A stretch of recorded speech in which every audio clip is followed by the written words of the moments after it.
Oi, gente, tudo bem? Hoje eu quero conversar um pouquinho com vocês sobre esse livro aqui, O Domar a um Selvagem, da Elizabeth Holt.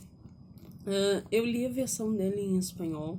Eu já tinha lido há algum tempo atrás a versão em português, só que em e-book. E eu queria conversar mais. Não é a minha história favorita, não é um livro que eu dei 5 estrelas, eu dei 3,5 para 4. A minha tendência é entre 3,5 e 4 estrelas. Mas eu queria mais conversar com vocês a respeito sobre ler um livro inteiro em outra língua. Eu comecei a ler em espanhol durante a faculdade, assim, mas sempre foram artigos, coisas mais básicas. E eu assisto bastante coisa em espanhol porque eu gosto muito de novela mexicana, as famosas novelas mexicanas, né? E hoje em dia, com essa história da SBT colocar novelas em horários que nós, meros trabalhadores, nunca podemos assistir, eu acabo assistindo pela Televisa mesmo.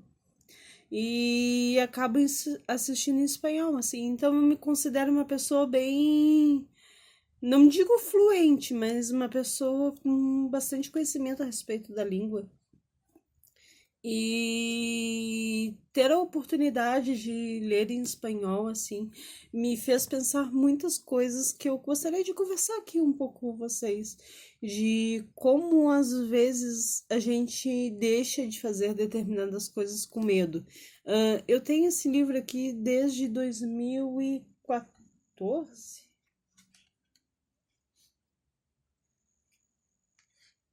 2014. E eu já conhecia a história, eu acho a história bem boa, assim.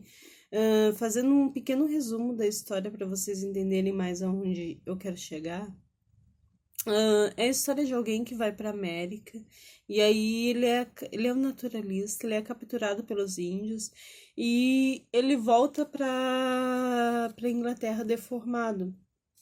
Porque ele é torturado por esses índios, aí os índios arrancam um olho, arrancam um dedo, enchem ele de cicatrizes, de queimaduras, e, e acaba que ele é visto pela sociedade do século XVIII como um monstro, assim. E ele acaba se isolando nesse castelo, né? Ele acaba se isolando nesse castelo na Escócia, que é um castelo da família dele, e ele tem descendência escocesa. E nisso, uma das amigas de. Uma esposa de um amigo dele acaba dando abrigo para uma mulher. Tu sabe disso desde o início, porque isso é deixado bem claro assim desde o início. E acaba indo trabalhar para ele nesse castelo lá no meio do nada. Nisso aí a gente tem todo um porquê dele ser assim, todo um porquê das transformações dele serem assim. E, tipo, ele acaba se tornando esse eremita.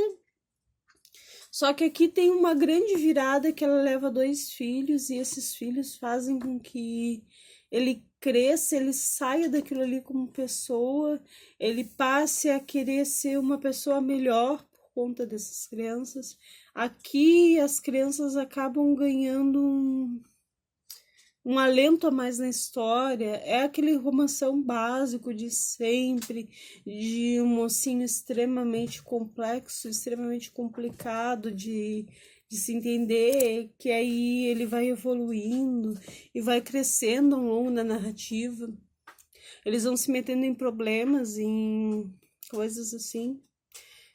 Mas por que eu quero contar isso? Eu quero contar isso para descrever para vocês como que foi a minha leitura lendo em espanhol. Ah, já tendo essa base, já tendo as coisas, eu achei que seria mais difícil, mas não foi. Até mesmo por eu já conhecer a história e mais ou menos saber como é que ela vai se desenvolvendo, foram poucas palavras que me fizeram repensar, rememorar, refletir, buscar no dicionário. Teve passagens assim que foram mais complicadas de entender, mas no geral foi uma leitura bem fluida, assim. Eu levei menos de 2 semanas. Eu levei um pouco mais de uma semana, mas menos de 2 semanas para ler um livro de 350 folhas em outro idioma que, querendo ou não querendo, eu não tô tendo o costume de lê-lo e eu não tenho mais tanto contato com ele quanto eu tenho como com o inglês, por exemplo. Que em inglês eu escuto música todos os dias, eu vejo alguns vídeos todos os dias. E no espanhol não, é quando eu tenho tempo, eu vou lá, assisto 1, 2, 3 capítulos de uma novela, sabe? É diferente assim a forma. E aí então eu me surpreendi muito, assim, e eu fiquei pensando a respeito do medo que nós temos, às vezes, de nos empolgarmos para ler em outro idioma ou de tentarmos isso, sabe? Acho que nós acabamos sendo uma sociedade cheia de informações, cheia disso, cheia daquilo, mas que acaba pendendo muito nesse pedaço de tipo, estou com medo de fazer determinada coisa, então não vou fazê-la. Por isso que eu digo que eu tenho esse livro desde 2014 e eu nunca li ele em espanhol e a edição física, no caso, né? Eu nunca tinha lido e eu nunca me dei a oportunidade de lê-lo. E é diferente de outro livro que eu estou, por exemplo, eu tenho ele há muito tempo, mas eu estou esperando o momento certo, como Os Três Mosqueteiros, como os livros da Marion Zimmer, que não tem mais tanto, que é uma escritora que já faleceu e que eu já li quase toda a obra dela, então eu fico popando. Como os próprios livros do Walter Scott, que são difíceis de se achar. O Ornell, o London, que tipo Croac, que tipo já são escritores que não têm uma obra tão extensa e eu procuro ler um por ano. Essa aqui não, essa aqui é uma autora que ela continua aí publicando, ela é bem famosa aqui no Brasil. Dela, inclusive, é aquele livro que foi o mais bombado, que é O Príncipe Corvo, né? Ela é conhecida pelas suas cenas calientes, assim, em exagero, mas ela faz boas histórias, isso que me pega, assim, muito. Eu acho que ela se preocupa demais em descrever, às vezes, uma cena que tu fica, tá, acabou, sabe? Acabou. Vamos pra próxima. Eu tô curiosa a respeito do que vai acontecer contigo.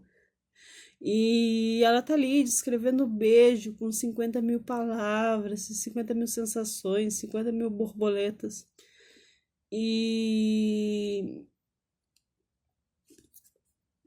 E tipo. Foi uma leitura fácil, foi uma leitura tranquila. E esse livro aqui, ele meio que virou uma chavinha dentro de mim a respeito de que eu quero voltar a ler em inglês, né? Eu sempre digo que não, esse ano eu vou ser uma pessoa mais dedicada a outro idioma, a outros idiomas, né? Que eu vou sentar e vou estudar e nunca faço isso. Passo o ano e eu não fiz, sabe? E com esse livro aqui eu tive essa chavinha virada, essa chavinha de tipo, vamos fazer isso? Vamos. Vamos tentar? Vamos. Então foi o mais vamos. E eu quero deixar para vocês o convite assim, se em lerem em outro idioma, em se dedicarem a isso, porque é de extrema importância para nós, principalmente para gente que gosta de ler. Hoje em dia o livro no Brasil ele tá muito caro, não é todos os títulos que vêm, é títulos apenas de modismo. Eu gostaria muito de continuar lendo a minha autora de banca favorita, que é a Terry Brisbane. E com o fim da nova cultural, não existe mais livros da Terry Brisbane, nem da Margaret Moore, que também é outra autora que eu gosto bastante. E a oportunidade de ler em outro idioma pode ser a chave e o acesso a esses livros, né? Não ficar esperando essas traduções feitas de fãs para fãs, né? Como tem os GH históricos ou outros grupos por aí que traduzem os livros. E é isso, gente. Mas esse livro aqui foi um convite barra uma conversa barra umas reflexões sobre ler em outros idiomas e eu gostaria de saber de vocês, assim, o que vocês acham sobre isso. Vocês podem deixar aí nos comentários, eu vou ler quando der e respondo quando der. Um beijo grande e boa leitura para todos nós. Tchau, tchau.